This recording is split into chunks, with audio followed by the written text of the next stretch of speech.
देखा था, है ना। यही वाला जगत पढ़ रहे थे हम, 5 जगत। अब इसको किसने दिया वह बताइए। तो इसको किसने दिया था? आर.एच. व्हिटकर ने दिया था। कौन कौन से जगत है, क्या नाम बता पाएंगे क्या? हाँ, वन वन बात। मोनेरा, फिर प्रोटिस्टा, फिर आपका तीसरा कवक, फिर पादप जगत, और 5वां जगत कौन सा था? तो आपका जंतु जगत था। यही था। इस वाले में जो हम पढ़ चुके थे वह है आपका मोनेरा, प्रोटिस्टा, कवक, और जो चल रहा था वह कौन सा था? जंतु जगत चल रहा था। यही था कि जंतु जगत देख रहे थे। इस जंतु जगत में हमने 2 भागों में इसे बांटा था। एक था आपका अकशेरुकी,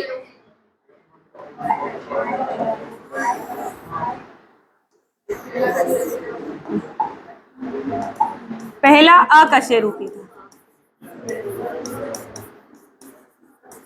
और इसे हम नॉन कोर्डेटा भी कहते हैं। यही वाला था।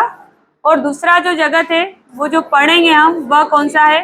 कशेरुकी जगत है, जिसे हम कोर्डेटा कहते हैं। जब इस वाले जगत की या अकशेरुकी की बात करें हम, तो इसमें हम कुछ जगत को पढ़ चुके थे, या सॉरी, जगत के बाद संघ होता है, और संघ में हम क्या क्या पढ़ चुके थे, तो वो भी जवाब दे दें मुझे। तो इसमें हम पहला वाला पोरीफेरा देख चुके थे, फिर हम उसके बाद सिलेंट्रेटा वाला संघ देख चुके थे, फिर हमने देखा था प्लेटी हेलमिंथिस, फिर था नेमोटोडा, फिर हम एनीलिडा, हाँ ये भी पढ़ चुके हैं, और फिर है आपका आर्थ्रोपोडा। ये वाला वर्ग पढ़ना था, यही पढ़ना था। तो नेक्स्ट जो हमारा वर्ग है वह कौन सा वर्ग है?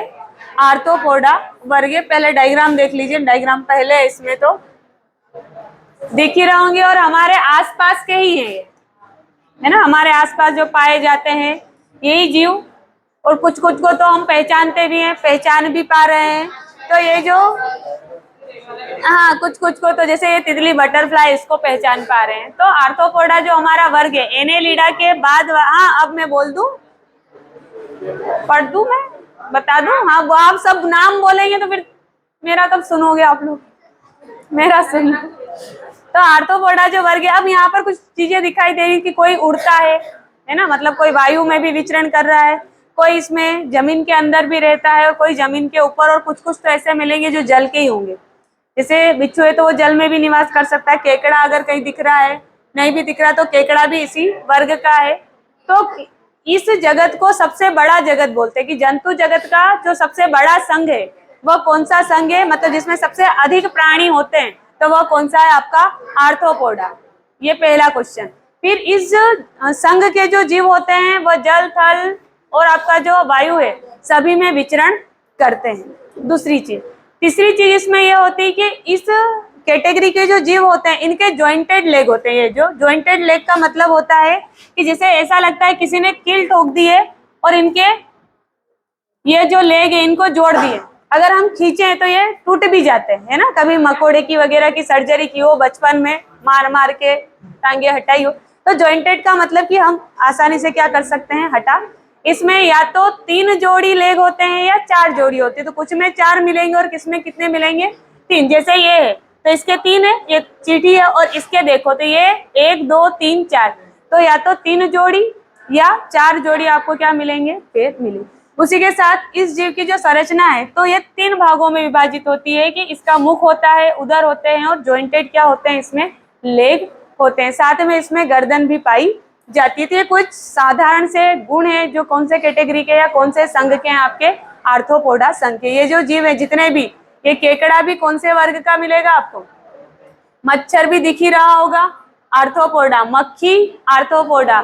जो आपका स्कॉर्पियो है जिसे हम बिच्छू कहते हैं, वह भी कौन से वर्ग का है? जो ग्रास होपर है ये भी कौन सा है आपका? आर्थ्रोपोडा वर्ग का। तो इसके सामान्य लक्षण तो बड़े आसानी से याद हो जाएंगे क्योंकि ये तो हमारे इधर का है ना। जिन जीवों को हम पहचानते हैं उनकी आसानी से हम गुण भी देख सकते हैं और पहचान भी कर सकते हैं। तो ये जो संघ है आर्थ्रोपोडा, यह जंतु जगत का कौन सा है? सबसे बड़ा संघ है। इसमें जंतु सभी प्रकार के आवास, जल, थल, वायु, भूमि के नीचे, वृक्षों आदि पर, मतलब कीट वृक्षों पर भी मिलेंगे तो सभी जगह इसके आवास मिलेंगे। कुछ जंतु अन्य पादपों और जंतु पर भी परजीवी के रूप में पाए जाते हैं। तो देखा ही है आपने, जैसे मच्छर और वो कुत्ते पर बग होती है। तो ये सारे भी कौन से कैटेगरी के? इसी के। शरीर पर बाह्य कंकाल पाया जाता है जो किसका बना होता है? काइटिन का बना होता है। रुधिर परिसंचरण तंत्र किस प्रकार का होता है? तो खुले प्रकार का या ओपन टाइप का होता है। उत्सर्जन याद रखिएगा, पूछते हैं, जैसे कॉकरोच का पूछ लेते हैं तो कॉकरोच भी आपका किस वर्ग का है? इसी वर्ग का है। तो ध्यान रखिएगा आर्थ्रोपोडा के सारे ही प्राणियों का जो उत्सर्जन अंग है वो कौन सा होता है? मेलपीगी नलिका या मालपिगियन ट्यूब्यूल्स होता है। तो हम उससे याद रख सकते हैं कि कॉकरोच भी इसी कैटेगरी में आता है तो उसका उत्सर्जन भी क्या होगा? मेलपीगी नलिका। उदाहरण देखें तो आपका झींगा, बिच्छू, मकड़ी, केकड़ा, कॉकरोच, टीक, ये टीक जुएं होती है, टीक ही बोलोगे आप। तो वो सारी जो है, देखा भी होगा गाय भैंस जो पालतू पशु होते हैं उन पर भी बहुत सारे परजीवी निवास करते हैं। तो परजीवी जो हैं वही किस कैटेगरी में रखते हैं? टिक में। यहीं से कॉकरोच का क्वेश्चन पूछते हैं आपसे कि जो कॉकरोच है उसके 13 कोष्ठ हृदय होते हैं। आर्थ्रोपोडा समझ आया।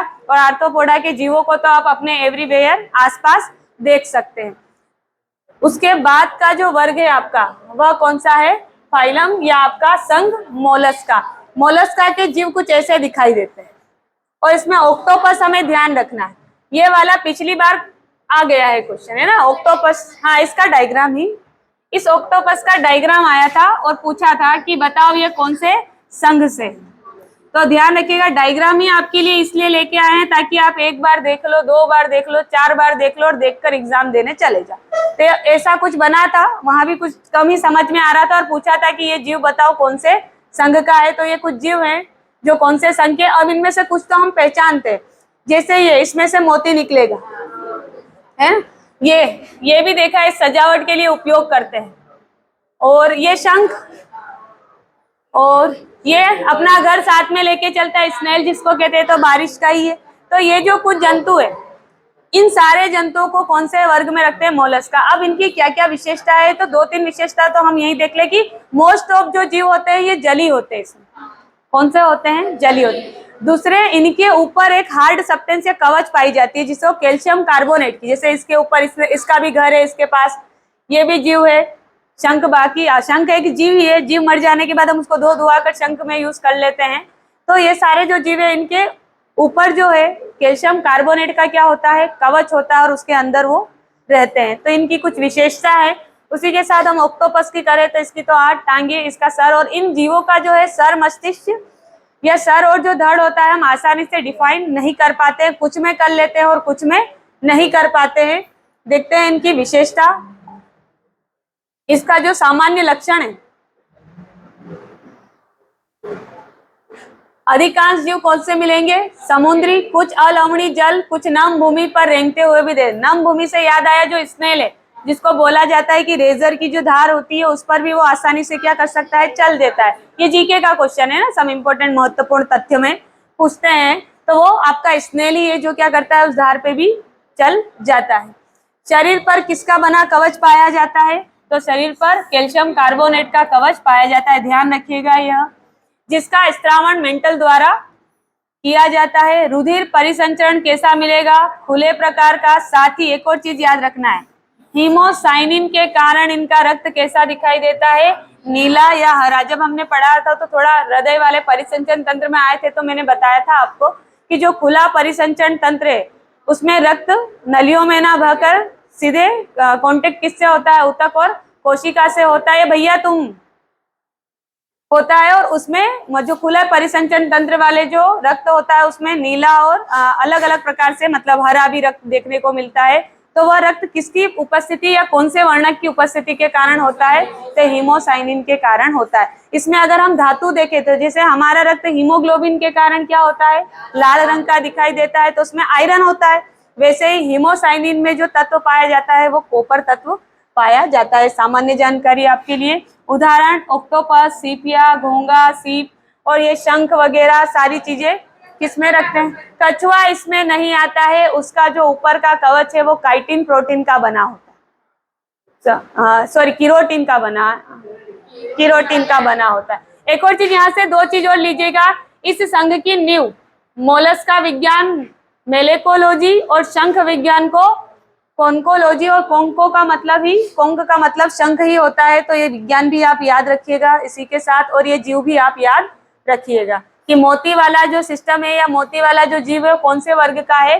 तो कौन से वर्ग का? आपका मोलस्का वर्ग का है। नेक्स्ट जो वर्ग है आपका या नॉन कोर्डेटा में जो वर्ग है वो कौन सा है? संघ इकाइनोडर्मेटा। इसके पहले जीव देख लेते हैं कि ये जीव दिखाई दे रहे हैं आपको, है ना?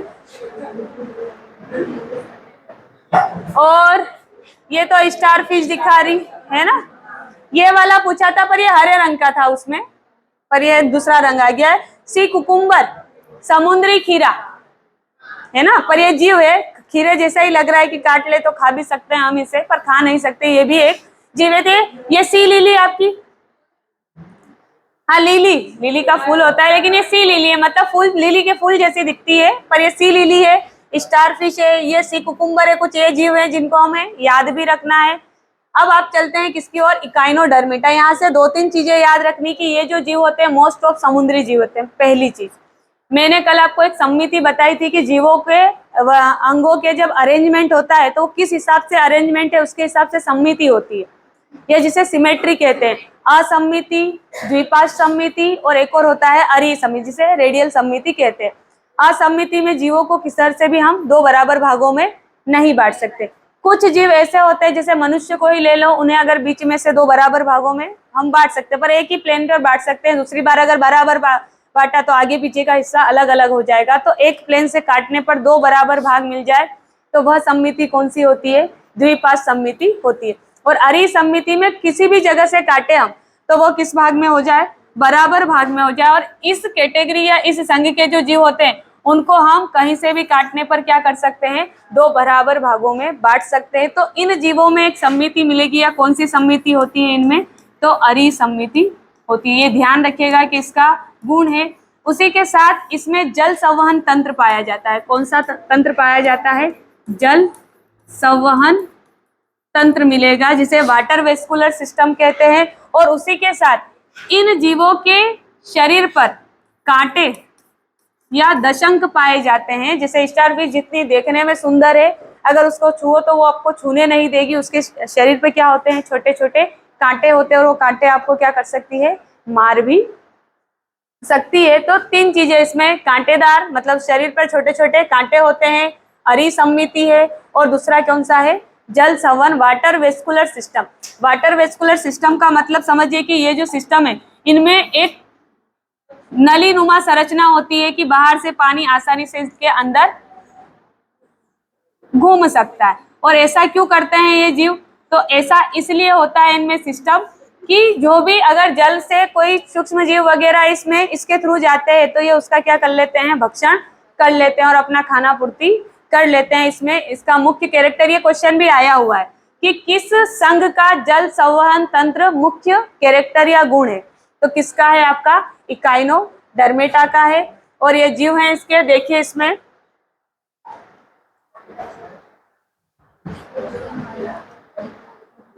पहला ये कैसे दिखाई देंगे?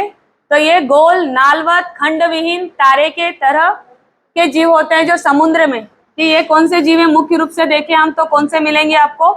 समुद्री जीव है। इनमें सिर एवं मस्तिष्क स्पष्ट नहीं होता, हम बता नहीं पाते। अभी आपने स्टारफिश देखी तो क्या बता पा रहे थे क्या कि नहीं सर है कि क्या है इसके शरीर में? ये मेन है इसका, और ये लिखा है वाटर वेस्कुलर सिस्टम। ठीक है, वो फॉन्ट के कारण अलग लैंग्वेज हो जाती है। और जो इस संघ का क्या है, प्रमुख विभेदी लक्षण है, क्वेश्चन आया हुआ है तो इसको ध्यान रखिएगा आप। साथ में इन जंतुओं में कौन सी कैपेसिटी पाई जाती है, पुनरुद्भव, मतलब स्टार फिश को आप आधा तोड़ दे तो आधी स्टार फिश पूरी बन जाएगी और जो आधी टूटी थी वह भी क्या बन जाएगी, पूरी बन जाएगी। तो वह जो कैपेसिटी है वह पुनरुद्भवन की होती है। ऐसा ही प्लेनेरिया में भी होता है। ये भी ध्यान रखना कि प्लेनेरिया कौन से वाला का था, प्लेटी हेलमेंथिस वर्ग का था, और उसको भी हम भागों में विभाजित कर दे तो वह भी अपना पुनः निर्माण, अपने टूटे हुए भाग को पुनः मरम्मत करके एक नया जीव बन जाता है। तो इसी ऐसा ही कैरेक्टर किसमें मिलेगा आपको, इकाइनोडर्मेटा में मिलेगा। उदाहरण देखिए, तारा मछली जिसको स्टार फिश, ये नाम की फिश है, ये ट्रू फिश नहीं है। समुद्री खीरा वो हरे कलर का इधर दिखाता आपको, इकाइनस या समुद्री आर्चिन जिसे कहते हैं। ये जो उदाहरण है, ये उदाहरण भी याद रखिएगा, ये एनसीईआरटी से लिए गए हैं तो आपको शायद आपकी हेल्प हो जाए इससे। फिर चलते हैं कौन सा वाला, अब आपके जो संघ था नॉन कोर्डेटा वाला पूरा ही संघ समाप्त हुआ। कौन कौन से पढ़ चुके हैं, तो हमने देखा है इनमें कि यहाँ हमने कौन सा आर्थ्रोपोडा अभी पढ़ा है, उसके बाद क्या कौन सा कैटेगरी पढ़ी है, तो मोलस्का पढ़ा है, और फिर नंबर में किसको पढ़ा है हमने, इकाइनोडर्मेटा। ठीक है, ये सारे जो हैं कौन से वाले के थे, अकशेरुकी या नॉन कोर्डेटा के वर्ग के। अब जो हम पढ़ने वाले हैं जंतु जगत का कौन सा वाला ग्रुप पढ़ने वाले हैं, या फाइलम या संघ पढ़ने वाले हैं, तो कशेरुकी या कोर्डेटा पढ़ेंगे।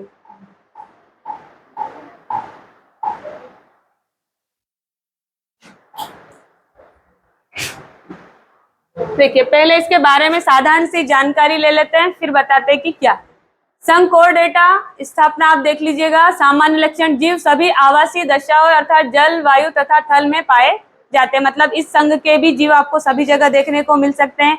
इनमें मुख्य जो है क्या मिलेगा आपको, तो इनमें रुधिर परिसंचरण तंत्र कौन से प्रकार का होगा, बंद, मतलब इनमें जो रुधिर है वो शिरा धमनी में बहेगा। फिर चलते हैं, जलीय जंतुओं में श्वसन का कार्य कौन करता है, ग्लोम करते हैं, और ये यहाँ पर गलत लिखा है द्वारा, जबकि स्थलीय जंतुओं में फेफड़ों द्वारा, क्लोम या गिल्स भी कह सकते हो आप उसे, तो फेफड़ों, यहाँ गिल्स लिख ही देती हूँ ना। और जब जो जीव स्थल पर आ जाते हैं तो उनमें किस श्वसन अंग कौन होगा, तो फेफड़ा होगा। ये तो इसके बारे में जानकारी। अब हम देख लेते हैं कि कोर्डेटा हम कैसे समझेंगे। तो कोर्डेटा वह समूह है या वह वर्ग होता है जिसकी पहली जो पहचान होती है कि इसमें जीवन की किसी भी अवस्था में क्या होती है, मेरुदंड, या आपकी इसको हम बोलते हैं कशेरुकी दंड, या वर्टिबल कॉलम, जो पीछे का जो आपका बैकबोन है वो वर्टिबल कॉलम ही है। तो वह कौन से वाले जीवों की विशेषता है, तो कोड, मतलब ऐसा नहीं कि बड़े होने पर हो सकता है गायब हो जाए, लेकिन जीवन की चाहे वो भ्रूणी अवस्था हो या बचपन वाली अवस्था हो या युवा वाली अवस्था हो, किसी भी अवस्था में आपको कौन देखने को मिलेगा, मेरुदंड देखने को मिलती है। तो वो सारे जीव कौन से संघ में आते हैं, कोर्डेटा, पहली चीज। दूसरा, इनमें जो मोस्ट ऑफ जीव होते हैं, सभी जीवों में बंद परिसंचरण तंत्र पाया जाता है। कहने का ये कि इनमें शिरा और धमनी में रक्त या वाहिनियों में रक्त बहता है। पर अपवाद है, जो मछलियां या मत्स्य वर्ग हम पढ़ेंगे तो उसमें खुला परिसंचरण तंत्र पढ़ेंगे, तो हर जगह अपवाद मिलता है, तो वहां यहाँ भी हमें क्या देखने को मिलेगा, अपवाद मिलेगा। तीसरा गुण इनमें यह है कि इनका जो हर्ट होता है वो आगे की ओर, जैसे हमें को ले लो, हमारा वाला वर्ग ही पढ़ेंगे हम, तो जो हर्ट होता है वो किस तरफ होता है, आगे की ओर होता है। और वर्टिकल कॉलम जो होती है वो कैसे होती है, और इसको डोर्सल वेंट्रल भी कहते हैं हम, कि पीछे की ओर होती है। तो कुछ सामान्य से लक्षण है, उसी के साथ हम चलते हैं कि इनमें प्रचलन पाया जाता है, मतलब प्रचलन के लिए कोई ना कोई अंग होगा। जैसे मनुष्य है तो हम पैर से चल रहे हैं, मछली है तो चलो उसका तो वो पूंछ हिलाती है, पंख हिलाती है तो चले जाएगी। मेंढक देखा होगा आपने, फुदकता रहता है ना। तो ये सारे जीव जो है इनमें कोई ना कोई क्या होते हैं, प्रचलन वाले अंग भी मिलेंगे। ये पूरे जो गुण है सब कौन से वर्ग के हैं, कोर्डेटा समूह के। अब मैंने कुछ नाम लिए हैं कि मछली नाम लिया है, मेंढक नाम लिया है, तो जब हम कोर्डेटा को पढ़ते हैं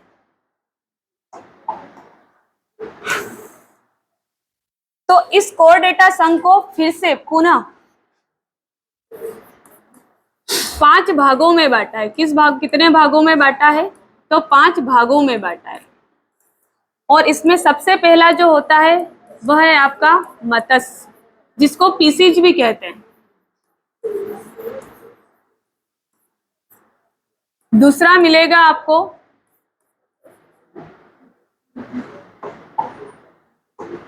एम्फीबिया। पहले उभयचर लिख देती हूं।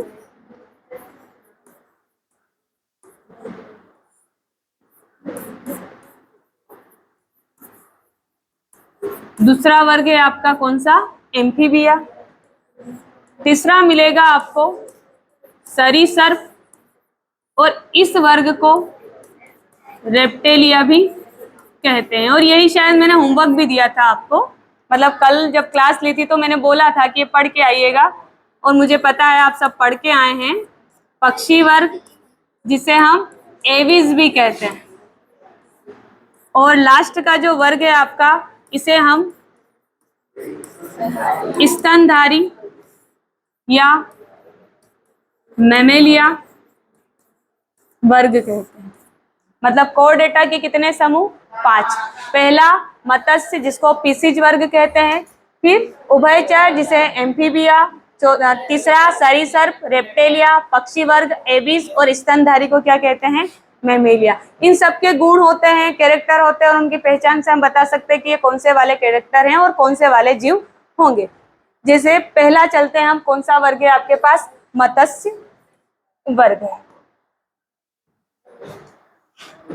तो और ये इस वाले वर्ग में मोस्ट ऑफ आपकी मछलियां आती है, तो सब जानते हैं कि जलीय जीव होंगे, इनमें श्वसन के लिए गिल्स होगा, है ना। कुछ तो कैरेक्टर हम पता है, देख लेते हैं कि क्या क्या कैरेक्टर है। तो ये मछलियां हैं। पहली चीज, समुद्र और मीठे जल दोनों जगहों पर रह सकते, तो हमें ये भी पता है कि मीठे नदी में भी मिलेगी और समुद्र में भी मिलेगी। इनकी त्वचा पर, ये याद रखिएगा, क्या मिलेंगे?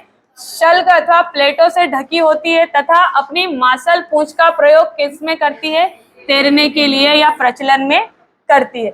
इनका शरीर धारा रेखी होता है। ऐसा क्या है? तो जैसे अगर मैं मछली बनाऊं तो यही कुछ होती है ना। नहीं बनी मछली, है ना। अब ये ऐसी वाली होती है धारा रेखी का मतलब कि वो पानी को काटते हुए अब सोचो कि अगर आगे वाला ही भाग ऐसा हो जाता और पीछे वाला ऐसे होता, तो क्या धारा को या पानी को काट सकती थी? तो कहने का यही कि इनका आगे वाला जो भाग होता है वो कैसा होता है? धारा रेखी होता है, ताकि इजीली पानी को काटते हुए क्या हो सके? चीर कर उससे निकल सके। तो इसी भाग को हम कौन सा भाग कहते हैं? धारा रेखी भाग कहते हैं। ये गलत है और ये वाला डायग्राम सही है। इसमें श्वसन क्रिया क्लोम या गिल्स के द्वारा होती है, और जल में क्लीन ऑक्सीजन का प्रयोग करती है। मतलब जो जल में घुली ऑक्सीजन होती है, कि अगर पूछे कि मछली कौन सी ऑक्सीजन लेती है, वायु में घुली हुई या जल में घुली हुई, तो कौन सी ऑक्सीजन लेती है? जल में घुली। यही कि जल में घुली, और जल में ऑक्सीजन घुलनशील, कुछ मात्रा में घुलनशील होती है, और वही, और इसीलिए जब इन्हें बाहर निकाला जाता है तो मछली जल की रानी है, और फिर उसको बाहर निकालो तो मर जाती। तो ऐसा क्या है? तो वो बाहर की जो ऑक्सीजन है, हालांकि हमारे बाहर कितना प्रतिशत है? 21% है, लेकिन उसको इससे क्या काम? वो तो कौन सी ऑक्सीजन ले रही है? जल में घुली, इसीलिए बाहर निकालते से ही उसका ऑक्सीजन सप्लाई क्या हो जाता है? रुक जाता है, और मछली मर जाती। साथ में एक और चीज लिखा है आपके इसमें कि यह कैसे होते हैं? असमतापी। असमतापी का मतलब होता है कि वातावरण के साथ इनका तापमान बढ़ता है, और वातावरण का तापमान घटा मतलब इनका तापमान भी क्या हो जाता है? घट हो जाता है। ठंड के दिनों में पानी जब ऊपर का ठंडा होता है तो हमें मछलियां ऊपर दिखने को नहीं मिलती, वो कहाँ चली जाती है? नीचे। तो वो वही कि अपने वातावरण के साथ अपने तापमान को संतुलित रखने के लिए, कि ऐसा नहीं कि उनका भी तापमान 0 डिग्री हो जाए और उनके अंदर का रक्त जम जाए तो परिसंचरण कम हो जाए, मतलब ऑक्सीजन सप्लाई खत्म हो जाए, तो वो अपने तापमान को मेंटेन करने के लिए क्या करती है? अंदर चली जाती है। तो वही कि ऐसा क्यों करती है? तो क्योंकि वह कैसी होती है? असमतापी होती है। और असमतापी का मतलब कि इनमें जो रुधिर होता है वह शीत रुधिर होता है। कैसा रुधिर होता है? शीत रुधिर। और कोल्ड ब्लडेड का मतलब ही यह होता है कि वातावरण या जो आपका पर्यावरण है उसके तापमान के साथ साथ इसमें क्या होता है? परिवर्तन होता रहता है। जैसे मनुष्य का है तो हमारा जो सामान्य तापमान है वयस्क मनुष्य का, तो वो कितना है? 37 डिग्री। हालांकि मेजर करते तो या तो 36.5 या 35 आता है, तो हम समझते हैं कि क्या है? वह नॉर्मल है। तो मतलब फिक्स है कि 37 के आसपास ही फिक्स है। अगर ठंड में मेजर करते हैं तब भी 37 ही निकलता है। ज्यादा 42 डिग्री तापमान भी चला जाता है गर्मी में, तब भी हमारा जो रक्त का या हमारे शरीर का जो तापमान है वो कितना होता है, 37 ही। मतलब हम जो है वो समतापी है। और मछलियां जो है वो कौन सी है, इसी के साथ इनका हृदय द्विकक्षी होता है। अब द्विकक्षी क्या होता है और ये समतापी कैसे रिलेटेड है, देखिए यहाँ समझिए। मछली का हृदय कौन से कितने कक्ष का होता है और मनुष्य का कितने कक्ष का होता है, 4। ये तो अभी मैंने मछली का बनाया, ठीक है। ये ऊपर वाला समझो कि आलिंद है ना, 2 कक्ष मतलब एक आलिंद होगा और दूसरा क्या होगा, निलय होगा। अब मनुष्य का अगर देखें आप,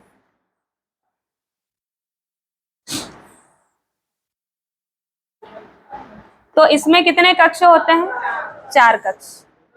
2 पूरे यहां तक होते हैं ना, यहाँ पर आलिंद है, हाँ ओरिकल है ये, और ये वेंट्रिकल है जिसे हम क्या कहते हैं, निलय कहते हैं।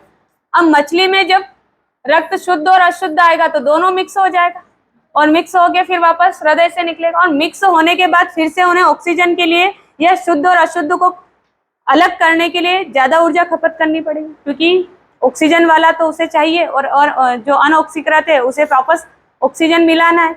तो ऊर्जा अधिक लगने के कारण ये कैसे बन जाते हैं, असमता। लेकिन हमारा जो हृदय होता है कितने कक्ष का होता है, 4। इसमें हमें ये भी पता है कि एक में कैसा जाता है, अशुद्ध, और एक में कैसा जाता है, तो शुद्ध जाता है।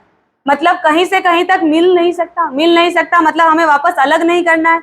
जैसा शुद्ध है तो वो सारे अंगों को सप्लाई हो जाएगा, और अशुद्ध है तो फेफड़ों के पास शुद्ध होने चला जाएगा। तो वहां ऊर्जा की हानि कम होती है, और ऊर्जा की हानि कम होने के कारण हमारे शरीर का जो तापमान है वो कैसा बना रहता है, नियमित बना रहता है, समतापी होता है।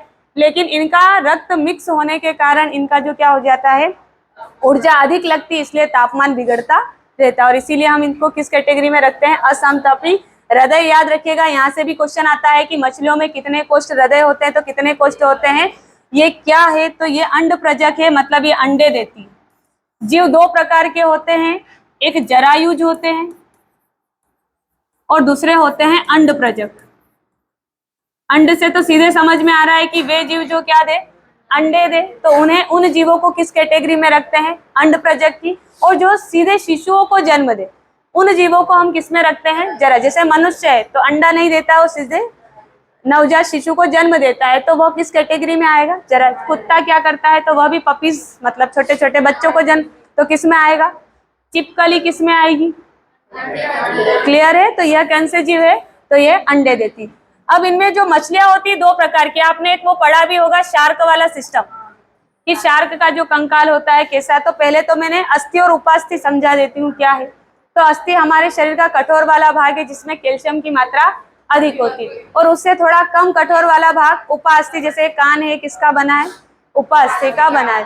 तो इनमें जो कुछ मछलियां होती है उनका कंकाल केवल किसका बना होता है, उपास्थि का बना होता है, जैसे शार्क। और ये क्वेश्चन होता है ना कि शार्क का कंकाल किसका बना होता है, तो ये आपको यहाँ से क्वेश्चन मिल जाएगा किसका बना होता है, उपास्थि। लेकिन अन्य प्रकार की भी कुछ मछलियां होती है जिनका कंकाल किसका बना है, अस्थि का। तो दोनों प्रकार की मछलियां आपको देखने को मिल सकती है, उपास्थि वाली भी और अस्थि वाली भी। तो यहाँ देखिए कुछ डायग्राम है आपके लिए। ये जो पहला वाला डायग्राम है, ये वे मछलियां हैं जिनमें उपास्थि का कंकाल मिलेगा। किसका कंकाल मिलेगा आपको, उपास्थि का।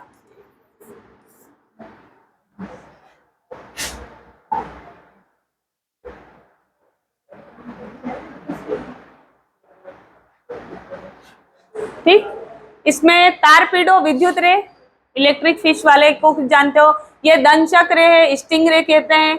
ये एंगलर फिश वो गुस्से वाली, और एक और इसमें मिल जाएगी आपको डॉग फिश। ये वे मछलियां हैं जिनमें कंकाल किसका मिलेगा आपको, तो किसका मिलेगा, उपास्थि का मिलेगा। ठीक है, तो ये उपास्थि वाले कुछ उदाहरण देख लीजिएगा। फिर चलते हैं, जो अस्थि वाली है आपकी, वह कौन कौन सी है, किस किस में अस्थि मिलेगी आपको, तो ये वाली उड़न मछली है, लिबियो रोहिता। ये अपने साधारण जो मछली है ये वाली, और इसका जो नाम है, वैज्ञानिक नाम सीधा लिखा है लिबियो रोहिता। नर हिप्पोकैम्पस दरियाई घोड़ा, ये तो सब जानते हैं। इसके बारे में एक और चीज जानते हैं कि इसमें रिप्रोडक्शन जो होता है, जो बेबी को जन्म वाला जो सिस्टम है वो किसका है, इसी का है। तो ये कुछ, ये वो मछलियां है जिसका स्केलेटन जो है वो किसका मिलेगा आपको, तो किसका मिलेगा आपको, अस्थि का मिलेगा। क्लियर है? तो दोनों ही आपके पास उदाहरण है। आप आपके मनपसंद उदाहरण याद कर सकते हो, लेकिन फिर से सारे उदाहरण याद रहेंगे तो आपको क्वेश्चन बन जाएंगे।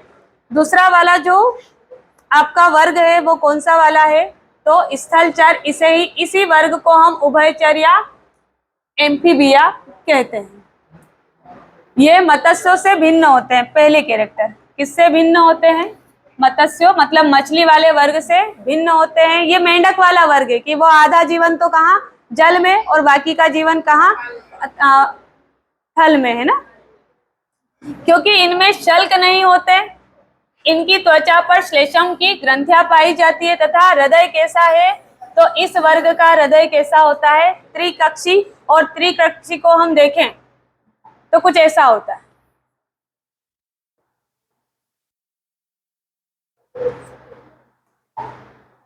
इसमें आपको 2 आलिंद मिलेंगे और निलय एक ही मिलेगा। आलिंद कितने मिलेंगे, 2, लेकिन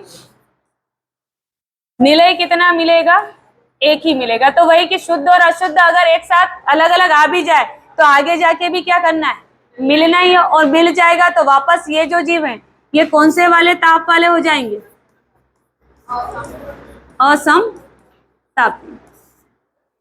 हृदय त्रिकक्षी, बाह्य कंकाल नहीं होता, देखा भी होगा मेंढक को तो सबने भली भांति देखा होगा। वृक्क पाए जाते हैं, मतलब उत्सर्जन किससे हो जाएगा, वृक्क से। श्वसन क्लोम अथवा फेफड़े द्वारा होता है। तो ध्यान रखिएगा कि जो गिल्स है, तो जब मेंढक का जो अवस्था होती है तो वह अंडे, मेंढक अंडे वाला पोर्शन है, अंडे देता है। अंडे से सबसे पहले पूरा मेंढक नहीं निकलता है, क्या निकलता है, टेडपोल निकलता है। और टेडपोल वाली अवस्था में मेंढक कहाँ रहता है, जल में रहता है, इसलिए वो श्वसन किससे करता है, क्लोम से करता है। लेकिन जब वो उसका कायांतरण हो जाता है, मेंढक बन जाता है, मतलब वो खुदक सकता है, उस समय वह श्वसन किससे करता है, फेफड़ों से करता है। ये अंडे देने वाले जंतु है तथा ये जल तथा स्थल दोनों में रहते हैं, इसीलिए इन्हें कोरडेटा वर्ग का क्या कहा जाता है, उभयचर कहा जाता है। ठीक है, एम्फीबिया। उदाहरण मेंढक, सेलामेंडर और टोड। डायग्राम देख लीजिए।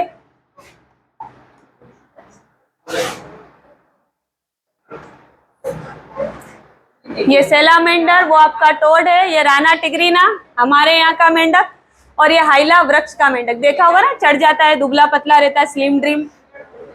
हाँ नहीं, चिपकली नहीं है, चिपकली गिरगिट भी नहीं है, इसी के जैसा जीव है। अब उसके लिए सॉरी मैं बता नहीं पाऊंगी, उसको हमारी भाषा में क्या बोलते हैं, गिरगिट ही उसी को बोलते हैं। भैया कैसी बात कर रहे हो आप, गिरगिट वाला वर्ग दूसरा वर्ग है।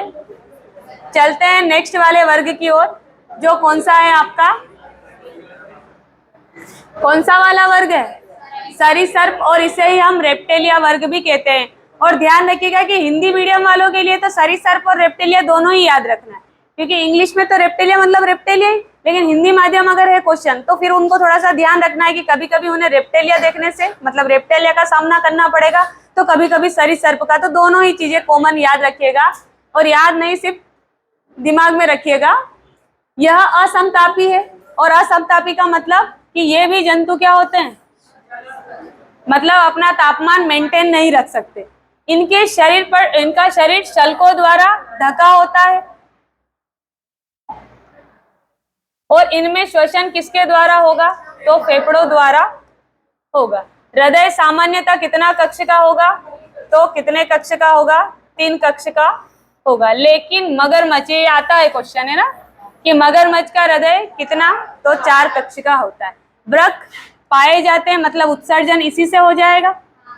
और इस वर्ग के जितने भी जीव है नाम याद रख लेना, उत्सर्जन अंक पूछे तो वृक्क पर टिक लगा सकते हैं। ये भी क्या देते हैं, अंडे देने वाले प्राणी। इनके अंडे कठोर कवच से ढके होते हैं, मतलब इनके अंडे कैल्शियम कार्बोनेट के बने होते हैं। तथा जल स्थलचर की तरह इन्हें जल में अंडे देने की आवश्यकता नहीं होती। मतलब जो स्थलचर हमने पढ़ा है, इनको जल की क्या आवश्यकता है, तो ये जब प्रजनन करते हैं तो इनको प्रजनन के लिए किसकी आवश्यकता होती है, जल की। लेकिन ये जो जीव हैं इनको जल की आवश्यकता नहीं होती। इसी के साथ ये जीव कैसे पहचानोगे, तो ये जो है अपना जो उधर ये वाला भाग है ये जमीन से घिसट के चलते हैं, जैसे सांप है, मगरमच्छ, कछुआ, चिपकली, किसी ने भैया ने गिरगिट भी बोला था, वो सभी क्या करते हैं, ये वाला जो पोर्शन है वो जमीन से सटाकर चलते हैं। और उन्हीं जीवों को हम कौन से वर्ग में रखते हैं, सरीसृप में रखते हैं। जैसे कछुआ, सांप, चिपकली, मगरमच्छ, ये सभी कौन से कैटेगरी के जीव हैं, तो ये सभी आपके किस वाले के हैं, सरीसृप या रेप्टेलिया के।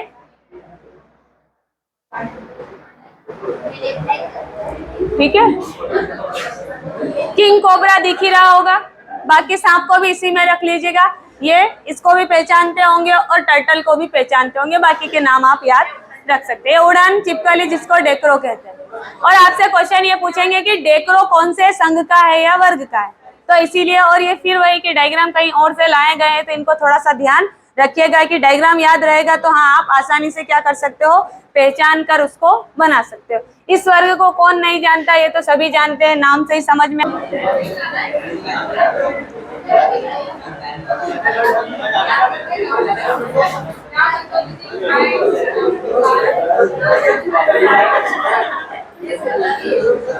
ये चालू, थोड़ा बंद कर दो, रोक दो, रोक दो।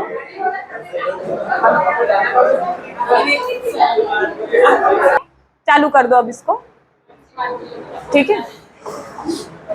चलते हैं पक्षी वर्ग की ओर। दो वर्ग और बचे हैं हमारे कोर्डेटा में। यह समतापी होते हैं, 2 मिनट पहले मैं समझा दूं। यह समतापी, और आपने देखा होगा कि जो पक्षी होते हैं हमें सारे मौसम में देखने को मिलते हैं, मतलब ये जो इसके आगे के जो जीव पड़े हैं वो हमें कुछ कुछ समय ही देखने को मिलते हैं। जैसे सांप है तो गर्मी के दिन पूरे में नहीं मिलेगा, वो ठंडे समय आता है। क्यों? क्योंकि उसका जो रक्त है वो तापमान कम ज्यादा होता है, तो हो सकता है कम हुआ, ठंड में अगर निकल गया तो शिरा दमनी प्रॉब्लम हो सकती है। तो वही कि यहाँ के जो यहाँ से जो वर्ग शुरू होता है वह वर्ग कौन सा वाला है, समतापीय, मतलब इनका जो रक्त है या इनके शरीर का तापमान जो है वातावरण के साथ बदलता नहीं है। उसी के साथ इनका हृदय कौन सा होगा, 4 कक्षी। तो एविस या पक्षी ग्रुप से पूछा जा सकता है, अगर कोयल भी पूछ ले कि कोयल का हृदय कितना, तो पूरा ही पक्षी वर्ग 4 है, तो कोयल का भी हृदय कितना, 4। इनके 2 जोड़ी पैर होते हैं और इनमें आगे वाले जो 2 पैर है, ये क्वेश्चन पूछते हैं ना कि इनके जो 2 पैर होते हैं आगे के, जिसे 4 है या फोरलिम्ब जिसको बोलते हैं, तो फोरलिम्ब जो है वो किसका रूपांतरण है, जो पंख है वो किसका रूपांतरण है, तो वो जो आगे वाले पैर है, और वही मॉडिफाई होके पक्षियों में क्या बने हैं, पंख बने। तो ये पूछा जाता है कि जो पंख होते हैं पक्षियों में वो किसका मॉडिफिकेशन या रूपांतरण है। तो जो अग्रपात या आगे के जो पैर है वो किसका रूपांतरण है, पंखों या पंखों में रूपांतरित हो गए। उन्हीं के साथ इनका जो शरीर है परों से ढका होता है, और श्वसन किससे करते हैं ये जीव, तो ये फेफड़ों से करते हैं।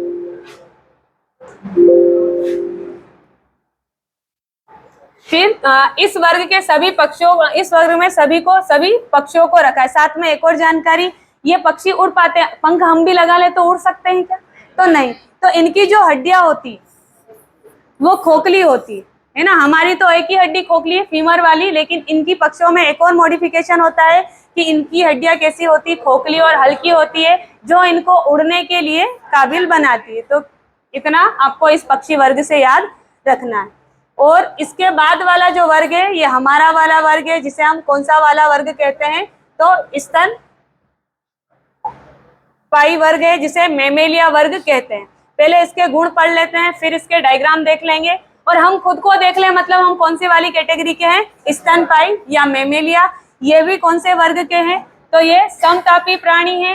हृदय कितने कक्ष का, 4। इस वर्ग के सभी जंतु नवजात के पोषण के लिए दुग्ध ग्रंथियां, और मतलब इसका मतलब कि ये सीधे अंड प्रजक नहीं होंगे, कुछ तो होंगे, अपवाद सभी जगह मिलेगा, लेकिन ये सीधे किसको जन्म देते हैं, बच्चे को या शिशु को जन्म देते हैं। इसीलिए इस कैटेगरी के जो जंतु या प्राणी होते हैं उनमें दुग्ध ग्रंथियां पाई जाती है, और इसीलिए हम उनको बोलते हैं कि ये स्तनपायी है। इनकी त्वचा पर क्या मिलेंगे, बाल, स्वेद और तेल ग्रंथियां। तो स्वेद और तेल ग्रंथियां हम में भी है, मतलब हम भी इसी कैटेगरी के हैं।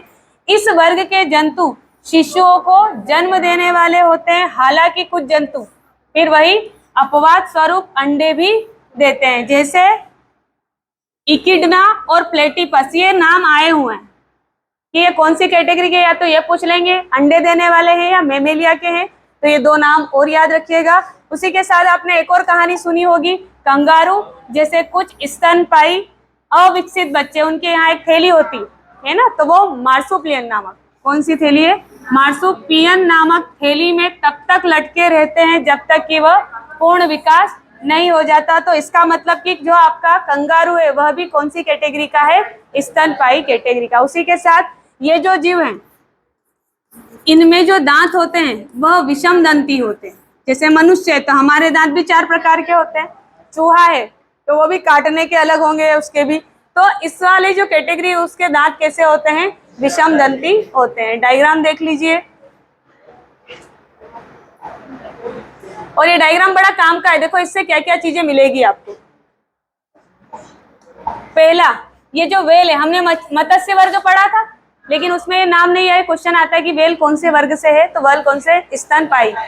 फिर चमगादड़ पक्षी वर्ग पढ़ा था लेकिन चमगादड़ कौन से कैटेगरी की है, स्तनपायी। मनुष्य को तो जानते हो, बिल्ली, चूहा, बाकी पर ये दो आपके क्या है, काम के हैं। और ये वाला आपका जो जंतु जगत है वो आज पूर्ण हुआ, कल हम जगत पढ़ेंगे, पादप जगत, और फिर आपका ये जो जीवों का वर्गीकरण है ये पूर्ण हो जाएगा। ठीक, इसको सेंड करना है ना।